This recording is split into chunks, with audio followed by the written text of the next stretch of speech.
e muito mais potente. De acordo com os autores do estudo, ao focar na Amazônia, o reflorestamento se torna uma ferramenta de proteção climática muito mais inteligente. E é por isso que a gente tenta proteger a Amazônia e falar tanto da Amazônia, né? Porque realmente ela tem um papel imprescindível na regulação climática, né? Não só no aspecto do carbono, na absorção desse carbono, mas também todos os serviços ecossistêmicos que ela gera, né? Então, a evapotranspiração, né? O armazenamento, distribuição de chuvas, a biodiversidade. A pesquisa também revelou que uma árvore plantada no Brasil pode ajudar a regular o clima em regiões distantes do globo. Apesar do otimismo, os cientistas são categóricos. Plantar árvores não substitui a necessidade urgente de reduzir o uso de combustíveis fósseis. Nos cenários mais ambiciosos, o reflorestamento mundial poderia reduzir a temperatura da Terra em 0,25 graus Celsius até o fim deste século. A Amazônia está na beira do ponto de não retorno. Se passar deste ponto, nós vamos perder até 70% da Amazônia, vai aquecer muito o planeta, vai prejudicar a maior biodiversidade do mundo, zerar totalmente os desmatamentos, a degradação, o fogo, grande escala de restauração florestal, como esse artigo científico mostrou. Então, essas duas soluções são essenciais para salvar a Amazônia e salvar o planeta. Feldman, então é parte da solução apenas, né? Não, é parte. Durante muitos anos se dizia que a Amazônia é o pulmão do mundo. Do ponto de vista científico, é um equívoco. O que a Amazônia faz é uma espécie de um ar-condicionado do mundo. Ela mantém o clima do planeta. E à medida que você está, como o Carlos Nobre colocou, quer dizer, você está ainda numa escala de desmatamento muito grande, ainda que nós tivemos redução, quer dizer, ela corre o risco do não retorno. Inclusive, quanto mais você desmata, mais incêndios você está promovendo. A questão, por exemplo, de incêndio florestal é nova. Quer dizer, você tem o desmatamento, agora você tem muito incêndio florestal, não só na Amazônia, temos aqui em São Paulo também, porque as florestas estão mais secas. Agora, a restauração é um caminho, na minha opinião, essencial, só que ele leva tempo. Quer dizer, como foi colocado na matéria, quer dizer, você tem que deixar de emitir gás de efeito estufa na atmosfera, começar pelo combustível fóssil e, no caso do Brasil, diminuir o desmatamento não só na Amazônia, de todos os biomas, e começar com a restauração simultaneamente, né? Agradecemos a participação da jornalista Patrícia Campos Melo, da Folha de São Paulo, e do advogado e fundador do Fórum Brasileiro de Mudanças Climáticas, Fábio Feldman. Boa noite, foi um prazer recebê-los. Boa noite, Fábio.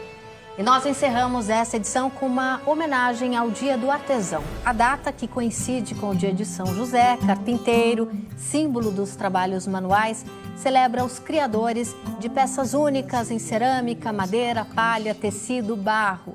Por meio da criatividade que mistura cores e cria formas, a profissão, regulamentada no país, transmite saberes de geração em geração e movimenta por ano cerca de 50 bilhões de reais na economia brasileira. Obrigada pela companhia, uma ótima noite. O Jornal da Cultura volta amanhã. Que atravessou a história, terra e mar, e a que veio pra ficar, e hoje é o retrato da cultura popular.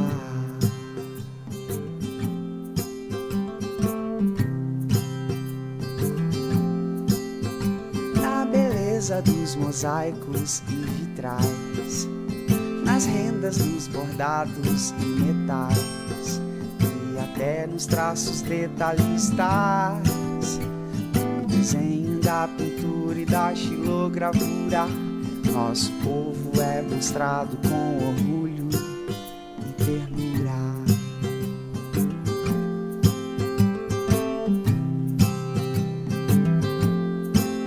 E como não chamar de artista quem reinventa a arte todo dia? A história da educação no Brasil teve início quando a Companhia de Jesus desembarcou nas terras recém-descobertas. Sua missão era converter a população indígena à fé católica.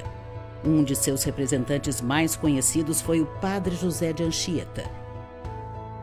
Durante os 210 anos de permanência em terras brasileiras, os jesuítas aplicaram 2 modelos de educação. Um para os habitantes locais e outro para os filhos dos colonos portugueses.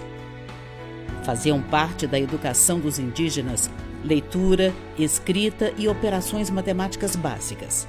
Já para os filhos dos colonos portugueses, a educação era centrada no ensino culto das letras e da matemática.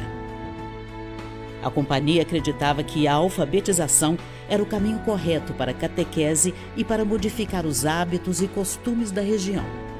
A educação estava sempre a serviço da fé católica.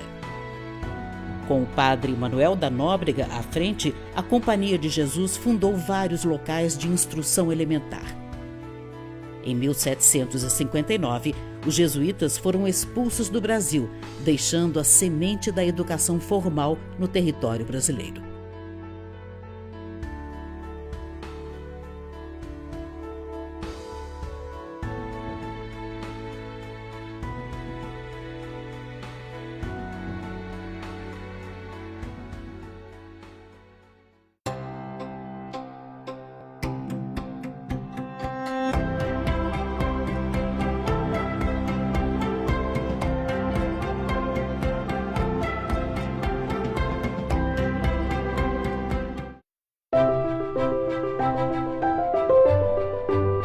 Um verdadeiro testemunho da diversidade cultural da cidade de São Paulo, o Museu da Imigração ocupa um dos prédios mais emblemáticos da capital, a antiga hospedaria de imigrantes do Brás.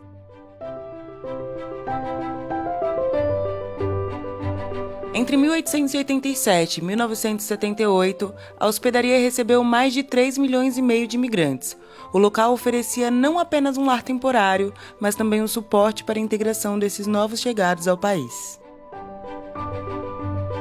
A hospedaria ela nasce dentro dessa política, né, migratória do Estado de São Paulo, porque naquele momento o Estado de São Paulo tinha uma posição muito preponderante, que tem até hoje, né, quando a gente fala no âmbito nacional,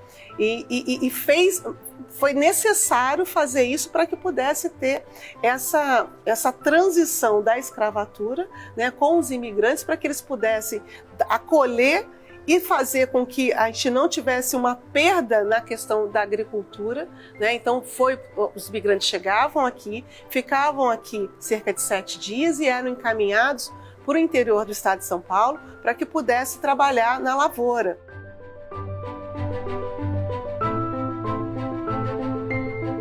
Com mais de um século de existência,